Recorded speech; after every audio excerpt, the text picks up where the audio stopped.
Claire, your constant questions about every transaction on the Waterfront Villas project have turned a straightforward development into a paperwork headache the investors are starting to notice. The HR manager and I have reviewed everything, and we both agree the cleanest solution is for you to step away before this affects the whole company's standing with the buyers. Hi, my name is Claire Thompson. I am 28 years old. I sat there in Richard Harlan's corner office, the one with the floor-to-ceiling windows that looked out over the water, where those half-finished luxury villas sat like expensive promises. The words landed exactly the way he wanted them to calm, professional, almost kind. Like he was doing me a favor by cutting me loose before I became a bigger problem. I kept my hands folded in my lap so he wouldn't see how tightly I was gripping my own fingers. My stomach had gone cold, but my face stayed blank. That was the only power I had left in the room. If you've ever been the person who stayed late, fixed the messes, and caught the numbers that didn't add up, only to have the same person who asked you to make it work suddenly decide you're the liability, then you already know how small the office felt in that moment. Tell me in the comments, what would have been your limit? I had been at Harlan Development Group for just over a year when they put me on the Waterfront Villas project.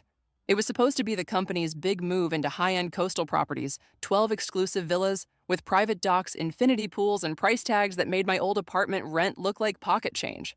Richard Harlan himself had pulled me into his office on a Tuesday morning and told me I was the exact person they needed to keep the financials clean and the investors happy. He smiled when he said it. I believed him. For the first 6 months, I lived and breathed that project. I tracked every vendor payment, every change order, every wire transfer that moved money between the construction accounts and the holding companies. I was the one who noticed when 3 different invoices for the same landscaping work showed up from 3 different shell companies. I was the one who stayed until 10 o'clock at night reconciling the draws so the bank wouldn't flag anything.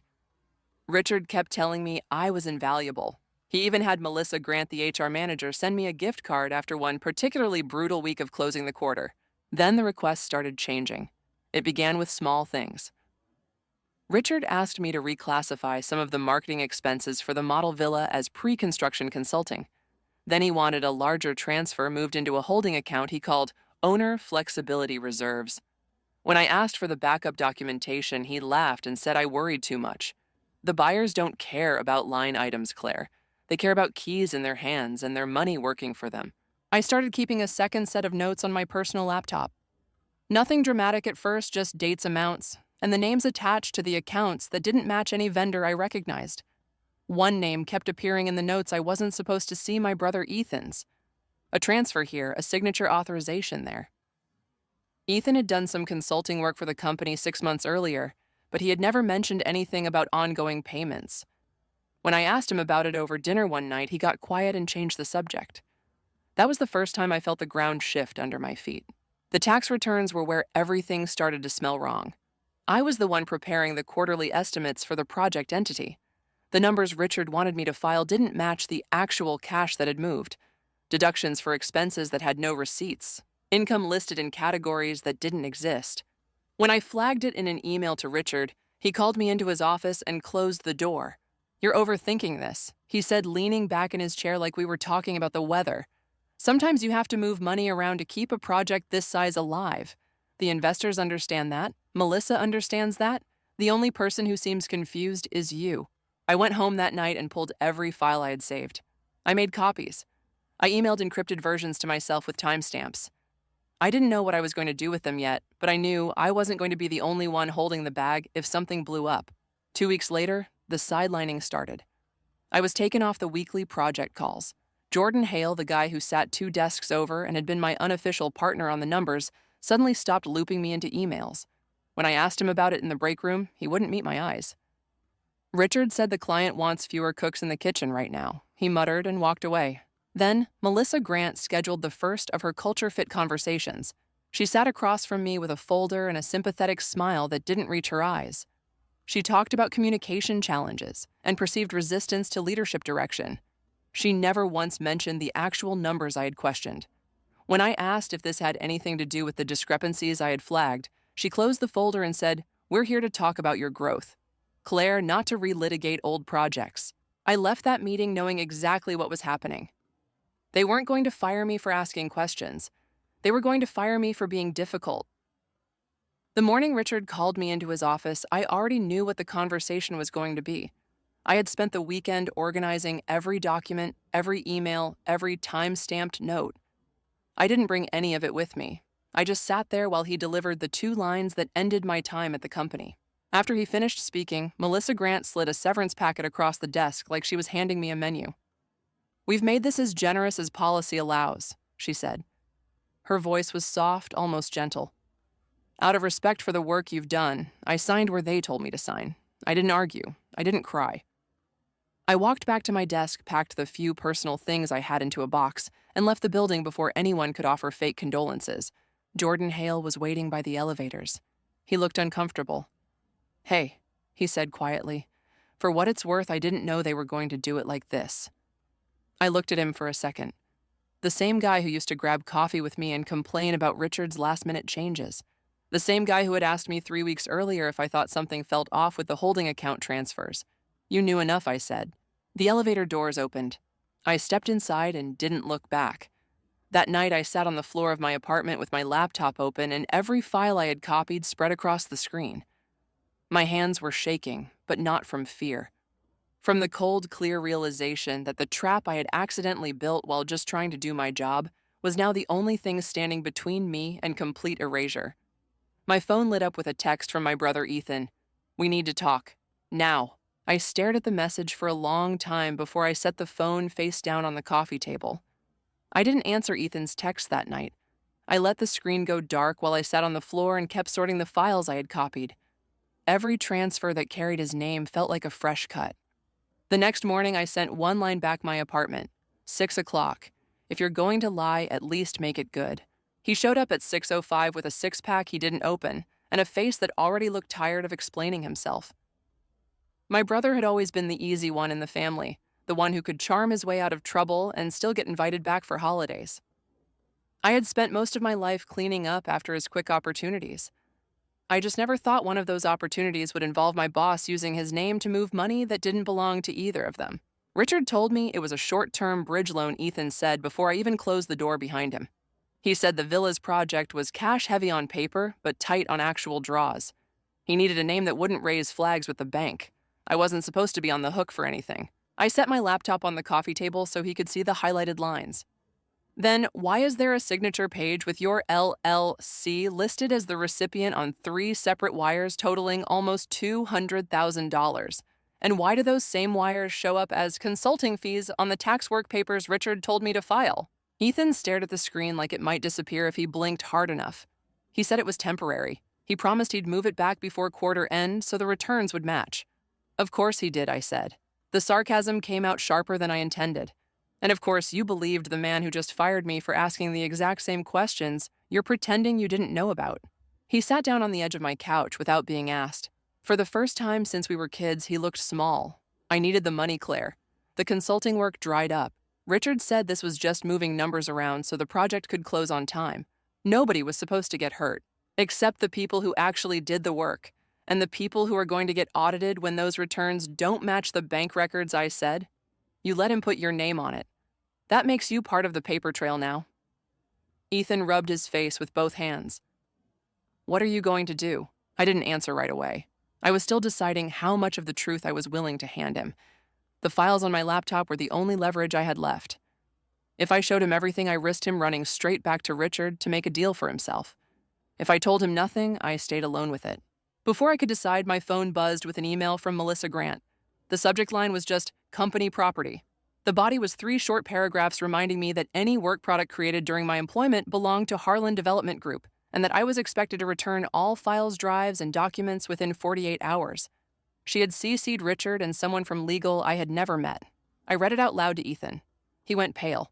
"They're already covering their tracks," he said. "They fired me yesterday," I told him. "This is them making sure I can't prove why." He stood up like he might pace, then sat back down. "Rachel Simmons called me this morning. She wanted to know if everything was okay with you. Said she heard you left the company under unfortunate circumstances, and that Richard was disappointed but understanding. She asked if I thought you were doing all right financially." Rachel Simmons had been a family friend since we were teenagers. She had also put a significant chunk of her own money into the Waterfront Villas project as a silent investor. If she was already hearing a version of the story from Richard's side, that meant the withdrawal of support had already started. I felt the first real crack in my chest. Then not anger, but the colder realization that they weren't just trying to erase me from the company. They were trying to erase me from the circles that mattered. Ethan left around 8 without finishing his beer. He hugged me at the door like he used to when we were little and one of us had gotten in trouble with our parents. It didn't feel comforting. It felt like goodbye. After he left, I opened my laptop again and started a new folder. I labeled it with today's date and the single word evidence. Inside it, I dropped the tax work papers, the wire confirmations with Ethan's LLC, the emails where Richard had asked me to reclassify expenses, and the performance notes Melissa had sent me that never once mentioned actual numbers. I encrypted the folder and sent a copy to a new email address I had created under a name that wasn't mine. Then I did something I had been avoiding. I searched for Victoria Lang. She had been in one of the early investor meetings for the Villas project, an external compliance consultant the buyers had insisted on bringing in. I remembered her because she had asked the only questions that actually made Richard uncomfortable. She had taken notes the entire time and never smiled at his jokes. I found her firm's contact page and saved the direct email. I didn't write to her yet. I just needed to know she was real and reachable if I decided the risk was worth it. The next morning, Jordan Hale texted me, "Hey, just wanted to check in. That was rough yesterday. If you need a reference or anything, let me know." I stared at the message for 10 minutes before I answered. Did you know they were going to use Ethan's name on the holding account transfers? 3 dots appeared and disappeared twice before his reply came. Richard asked me to keep the files organized. I didn't know it was going to end up on you. That was all I needed. Jordan hadn't just stayed quiet. He had been the one feeding Richard updates on what I was flagging. The ally I had trusted with coffee break complaints had been the leak the entire time. I didn't respond. I blocked his number instead. By that afternoon, the first real pressure hit. Rachel Simmons called. I let it go to voicemail. She left a message that sounded rehearsed and concerned at the same time. "Claire, honey, I heard about what happened at work. Richard said it was a mutual decision and that you were struggling with the pace of the project. If you need anything, contact a listening ear, just say the word. We're all rooting for you to land on your feet." I played the message twice. The warmth in her voice was the same tone she used when she wanted something. She wasn't calling to check on me. She was calling to see what version of the story I was telling and whether I was going to become a problem for the investment she had already made. That evening, I finally wrote the email to Victoria Lang. I kept it short and factual. I told her I had been removed from the Waterfront Villas project after raising concerns about certain account classifications and wire transfers. I said I had documentation. I asked if she would be willing to speak with me off the record. I didn't mention Ethan's name. I didn't mention Richard by name in the subject line. I just hit send and closed the laptop before I could second guess it. 2 hours later, my phone rang with a number I didn't recognize. I almost didn't answer. When I did a woman's voice, I vaguely remembered from that investor meeting said, "This is Victoria Lang. I got your email. I'm free tomorrow morning at 9 if you want to meet. There's a coffee shop 2 blocks from the harbor. Come alone." I said yes before I could talk myself out of it. That night I couldn't sleep. Every time I closed my eyes, I saw Richard's calm face telling me I was a liability. I saw Melissa's sympathetic smile while she slid the severance packet across the desk. I saw Ethan looking small on my couch, and Jordan's careful non-answer in the text. I saw Rachel Simmons' voicemail playing on a loop, the weight of it all pressed down until I finally got up, went to the bathroom, and threw up nothing but the coffee I had drunk too fast. I sat on the cold tile floor afterward with my back against the tub and let myself cry for the first time since the meeting in Richard's office. Not loud. Just quiet, exhausted tears that felt like they had been waiting for permission. I wasn't crying because I lost the job. I was crying because every person I had trusted had chosen the version of the story that kept them safe. When the tears stopped, I washed my face, went back to the laptop, and opened the encrypted folder one more time. I added the recording of Rachel's voicemail and a screenshot of Jordan's text. Then I made a second copy and uploaded it to a cloud drive I had never used for work. The next morning, I put on the same navy blazer I had worn to the office the day I was fired. I drove to the coffee shop near the harbor with the folder on a USB drive in my bag and my stomach in knots. Victoria Lang was already there, sitting at a corner table with her back to the wall. She didn't smile when I sat down. She just nodded once and said, "Tell me what you have." I slid the USB across the table. She plugged it into her own laptop without asking questions first. While she read, I told her the short version, the reclassifications Richard had requested the wires that landed in my brother's LLC, The tax work papers that didn't match the bank activity the way Melissa had documented my performance issues only after I started asking for backup. Victoria didn't interrupt. When she finished reading, she closed her laptop and looked at me for a long moment. "I've been watching the same project from the investor side," she said finally. "The numbers they've been showing us don't line up with what the general contractor is actually billing. I was already planning to request a full forensic review before your email came in." She paused, then added the part that made the floor tilt under me again. "Richard Harlan called me yesterday afternoon. He said you had been let go for cause and that you might try to cause trouble with selective documentation. He asked me to let him know if you reached out." I felt the air leave my lungs in one slow exhale. They had already tried to get ahead of me with the one person I had hoped might be neutral. Victoria watched my face. "I told him I would of course report any credible concerns through proper channels," she said. "I didn't tell him you had already contacted me." She slid the USB back toward me. "Keep this. Make more copies. And don't go to the authorities yet. Let me run this through my own team first. If what you have is as clean as it looks, Richard Harlan is about to have a much bigger problem than one former employee asking questions." I nodded because I didn't trust my voice yet. She stood up, left cash on the table for both coffees, and walked out without another word. I stayed sitting there for another 10 minutes, staring at the USB drive in my hand like it might disappear.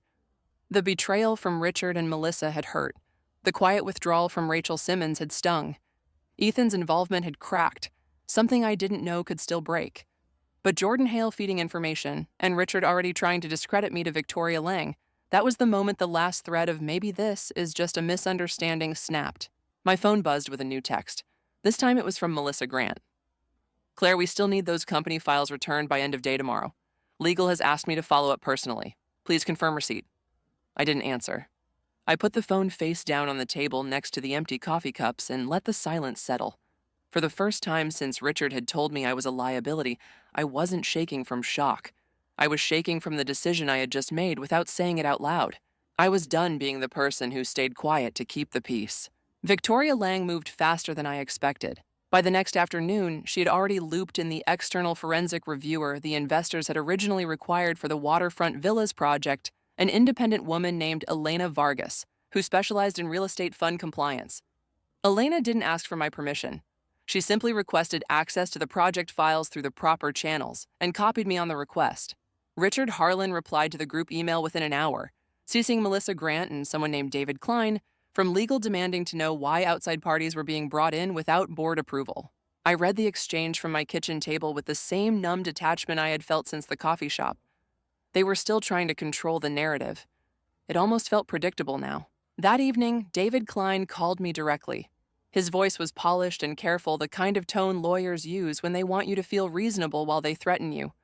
He said the company had concerns about proprietary information, leaving the premises, and that any further contact with investors or external reviewers could be viewed as a breach of my severance agreement. He suggested we schedule a voluntary mediation to resolve everything quietly before it became unnecessarily public. I told him I would think about it and hung up. The next morning, Elena Vargas sent me a single sentence. "The discrepancies are worse than you documented. The Slush account under your brother's LLC wasn't the only one. Keep your head down for 48 hours. I didn't keep my head down. I drove to my brother's apartment instead. Ethan opened the door in sweatpants and a faded t-shirt, looking like he hadn't slept. When I told him about Elena Vargas and the growing review, he stepped back like I had pushed him.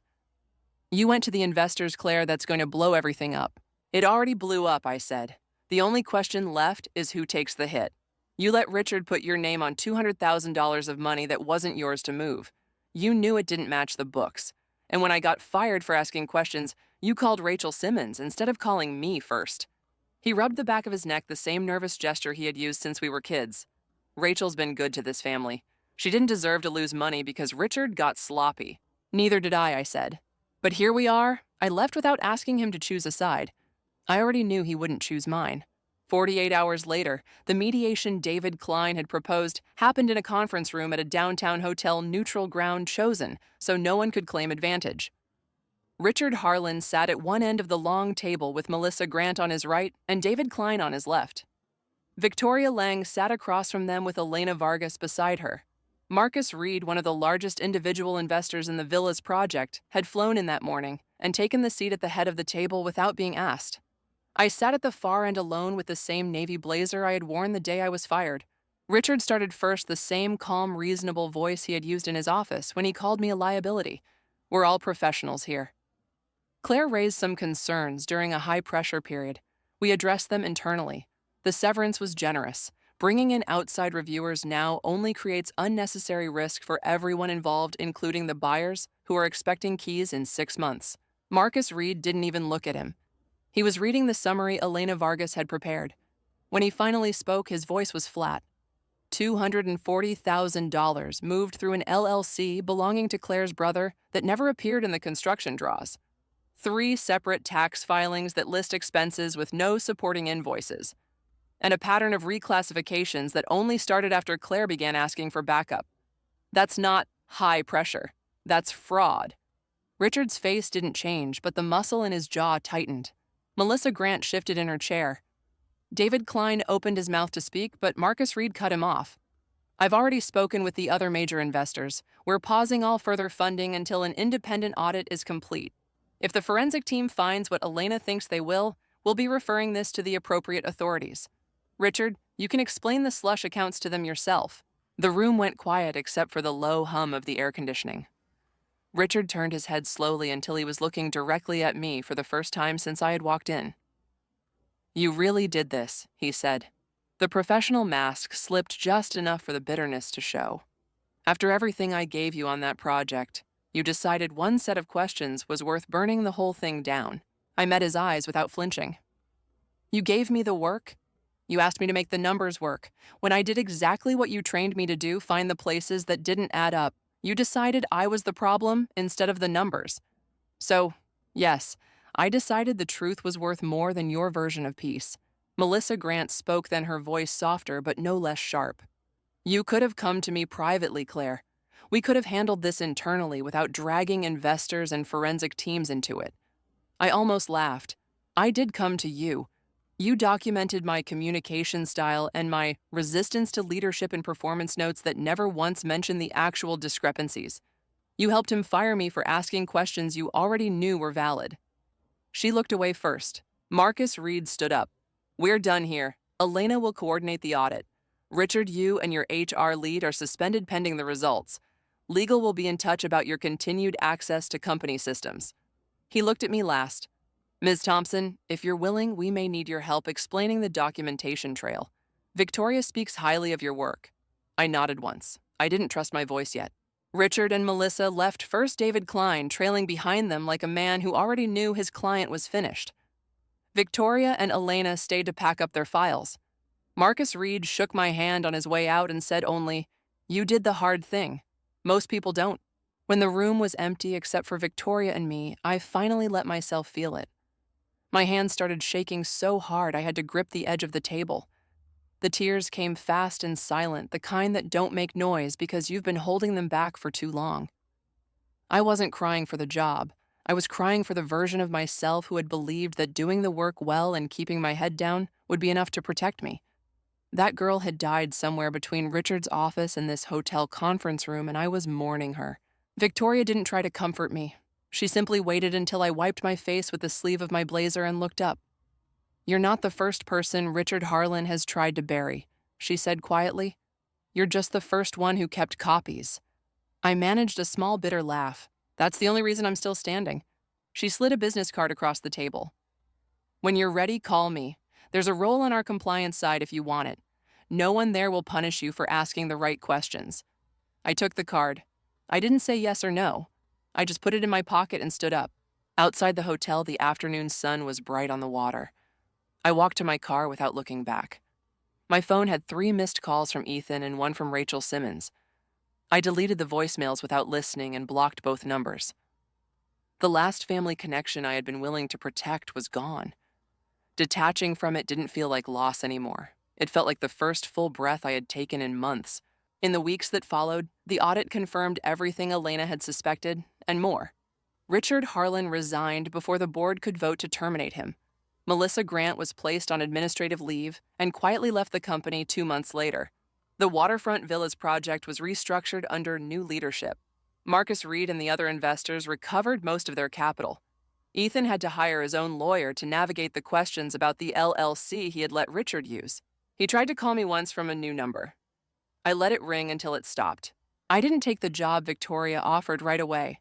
I spent a month rebuilding my own files, updating my resume, and sitting with the quiet that comes after you stop explaining yourself to people who never intended to listen.